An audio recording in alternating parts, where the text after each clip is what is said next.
योजना लाडक्या बहिणींच्या हप्ता वितरणासंदर्भात महत्त्वपूर्ण अपडेट असणार आहे। जुलैचा हप्ता वितरण कधी होणार, महत्त्वपूर्ण अपडेट असणार आहे, कारण लाडक्या बहिणींना जुलैचे पैसे अजूनही मिळाले नाहीत। ऑगस्ट महिना सुरू झालेले आहेत व लाडक्या बहिणींच्या खात्यामध्ये सध्या 1500 रुपये जमा होणार का 3000 रुपये जमा होणार, लगेच अपडेट बघूया। कारण लाडक्या बहिणींनो आता रक्षाबंधन आहे, त्यामुळे महायुती सरकारकडून लाडक्या बहिणींसाठी भावांकडून गिफ्ट मिळणार का? कारण मागच्या वेळेस सुद्धा लाडक्या बहिणींच्या खात्यामध्ये 3000 रुपये जमा झाले होते, त्यामुळे यावेळेस देखील लाडक्या बहिणींच्या खात्यामध्ये जे काही हप्ता आहे जुलै व ऑगस्टचे 3000 रुपये वितरण केले जाणार का, किंवा आता लवकरच मंत्रिमंडळ बैठक आहे त्यामध्ये निर्णय घेतला जाईल का 2100 रुपयाचं, हे देखील आपण लगेच बघूया।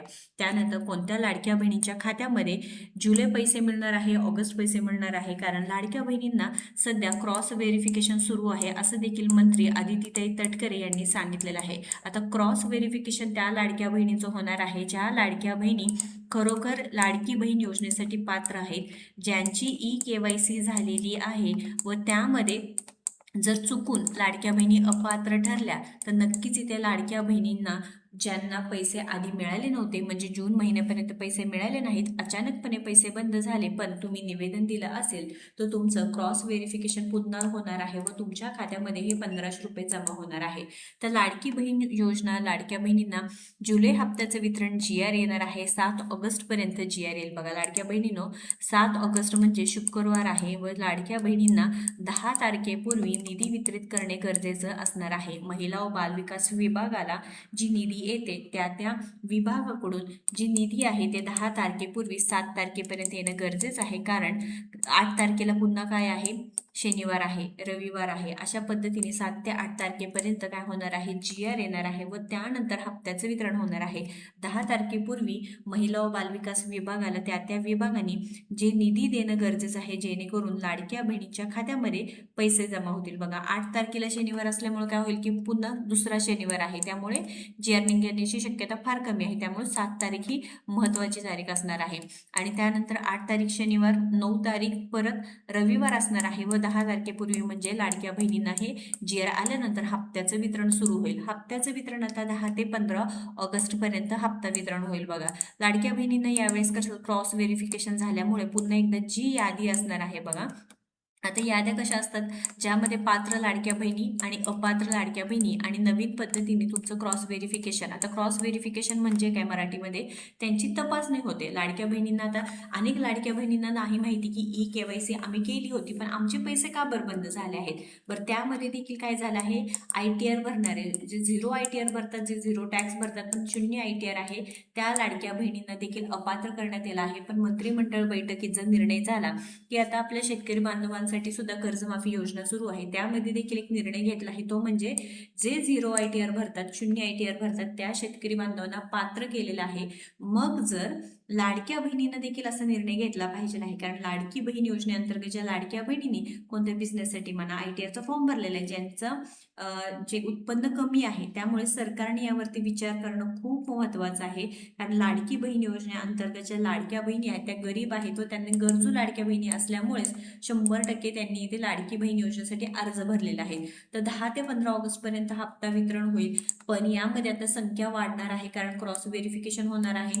मंत्रिमंडळ बैठकीत जर ITR 0 वाल्या लाडक्या बहिणींना जर पात्र केलं तर नक्की संख्येमध्ये वाढ होईल व 3 ते 4 दिवस हप्त्याचं वितरण सुरू राहील।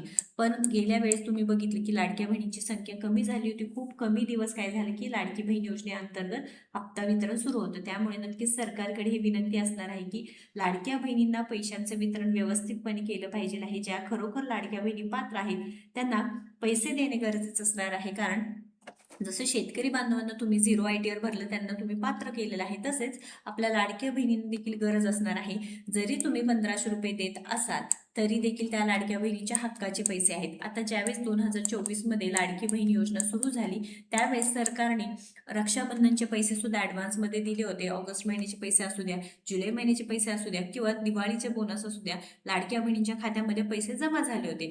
3000, 4500, कोणाला 7000 असे हप्ते जमा झाले होते। त्यामुळे सरकारने यावेळेस देखील हप्त्याचं वितरण करावं लवकरात लवकर, पण फक्त 1500 रुपये यावेळेस वितरण होईल अशी देखील अपडेट मिळत आहे। पण हे 1500 रुपये जरी लाडक्या बहिणीने मिळाल तरी सुद्धा तुम्ही पात्र आहात का नाही नक्कीच कमेंट करून सांगा. कारण ई-केवायसी प्रक्रिया केल्यानंतर ज्या ई-केवायसी केलेल्या लाडक्या बहिणी आहे त्यांचे पुन्हा एकदा पडताळणी होत आहे, क्रॉस व्हेरिफिकेशन होत आहे. त्यामुळे ही जी यादी असणार आहे त्या यादीमध्ये तुमचं नाव पुन्हा एकदा येणार असणार आहे. त्यामुळे लाडक्या बहिणीने एक खुशखबर म्हणजे काय, जे काही क्रॉस व्हेरिफिकेशन झाल्यामुळे तुम्ही पुन्हा एकदा पात्र होणार आहात आणि पुन्हा एकदा पात्र झाल्यामुळे तुमचे हे 1500 रुपये पुन्हा सुरू होणार आहे. आता ज्यांनी निवेदन दिलं नाही त्यांनी नक्कीच आधी बघायचं आहे. आपल्या चॅनलच्या माध्यमातून आपण सांगितलं आहे की निवेदन कसं द्यायचं, काय करायचं. त्यामुळे एकदा तुम्ही चेक करा आणि जरी तुम्हाला या संदर्भात काही अडचण येत असेल तर आपल्या कमेंट बॉक्समध्ये कमेंट करा. व्हिडिओ महत्त्वाचा आहे, जास्तीत जास्त लाडक्या बहिणींना शेअर करा जेणेकरून जे काही अडचणी असतील ते पूर्ण त्या प्रश्नाचे उत्तर तुम्हाला मिळणार आहे.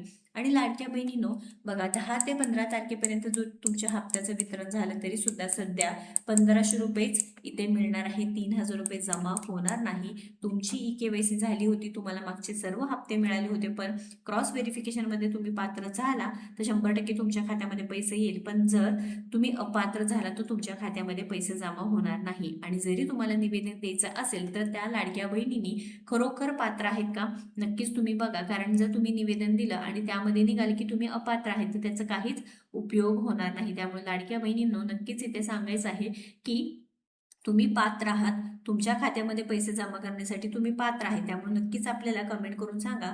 व्हिडिओ महत्त्वाचा आहे, जास्तीत जास्त शेअर करून आपल्या पुढील सर्व लाडकी बहीण योजनेअंतर्गत अपडेटसाठी आपल्याला नक्कीच सबस्क्राईब व फॉलो करा. धन्यवाद.